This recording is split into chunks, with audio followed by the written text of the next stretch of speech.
define for us these scales in which scale of the system corresponds. So capture and retain are more related to the agent scale, where we should try to think like a speculative typology of agents, where the important parameters are capture of vapor, how we direct drops, possibly with a hydrophobic or bumpy surface, and how this still remains lightweight and floats. Then the deliver scale is more related to the cloud scale, and we have to introduce the graded atmosphere. So this will have to do with how we organize humidity data and how we direct our cloud with using wind data. And then we have the release, which is more related to agent scale and has to do with how we're controlling the release. So, and maybe also how we choreograph the release in terms of a cloud scale. So there are some trigger points that we have to consider, like what triggers capture, what triggers float, what triggers release, and a circle of events. So we begin from that we should define in this process. So from capture to the seek of demand and release, and how these are influenced by the weather. And first step is the agent, with these three main steps, which are related to that. So we're asking what triggers capture, how capture should be triggered when humidity is detected, how do we direct water towards the center, what triggers floating, and what triggers release. We had this model, let's say, for the agent the previous time, but we thought we should ask more about the capture properties and how we define different porosity or hydrophilic properties. Tyler, you wanna? Yeah, for this simulation, we were thinking using the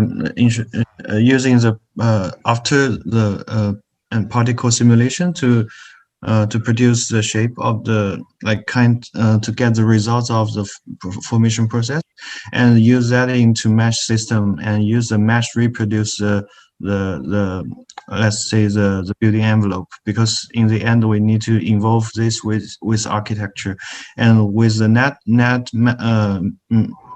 surface. With mesh system, we can capture waters and moisture from the air, just like the example we used previously from Waka Tower. The logic is the same, so we can absorb the humidity from the air as the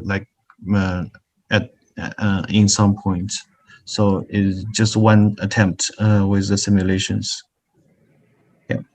Okay. Tyler, can I ask you, what do you mean by envelope? You need to qualify a little bit what I'm looking at, right? So, for example, on the one hand, I may be looking at something like a sponge, in terms of like an artifact. When you say building envelope, and when I see that in relationship to what you guys have been talking about as atmosphere, what scale am I looking at? What defines the boundary of this? Because right now, I understand the techniques that you're talking about. I understand the need to generate something.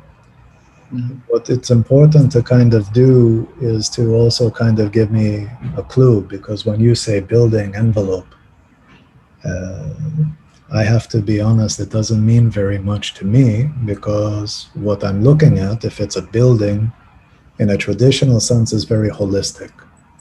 If I see this as a way of thinking about it almost like smart dust, it's kind of like I'm zooming in on a prototypical element, but actually it's a population of particles that have this as the capturing device. Then I ask myself, at what scale? And that's where I think calling it building envelope for me is not.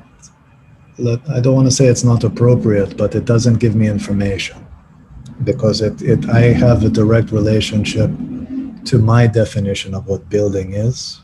And then Okay. envelope makes it like a facade instead of something like a system. So when you continue to say in the same way that, the prototype, the Oaxaca prototype is extracting things, it's interesting to me, but it's interesting because I know that project and I know what I know of that project. It's a surface. And here there's a suggestion that it's not surface oriented, it's volumetric. The question that's not really clarified to me is, what do we mean by volume? I know that we have to capture water. So I know that I'm overloading this stuff, but even the way that you describe the image here, like top view, west elevation, east, north, let me explain something else. Elevation is very, very much based on a concept of understanding a plane of reference, right? So when I say an elevation of a building, it's the front of the building. When I evaluate what you're doing, if I look at this, I mean, for me, there's no meaningful distinction between front, left, right, top. Actually, I understand that there are different views of something, but I don't see it as an elevation meaning orientation. So Okay. I'm only mentioning these things because I think it's important. Okay. Yeah, that's true. Okay. Yeah, I get the point. Thanks, Tyler. Thanks. And so we looked at like in a detail of how much porosity the material should be, like so that we understand how much water can be captured.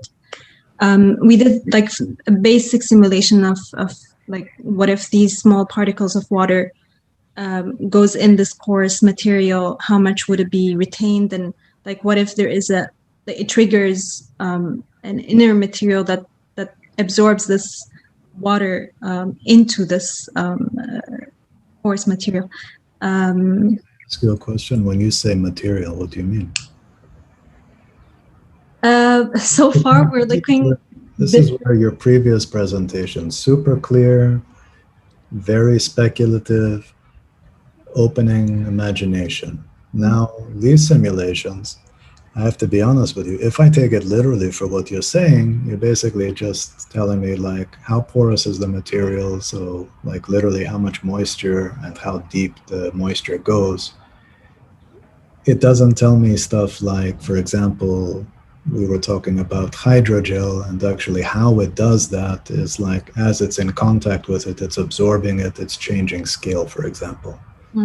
So when you mean material, there's a difference between saying, oh, it's that material, but I think the behavior of what we're looking at is very important. Otherwise,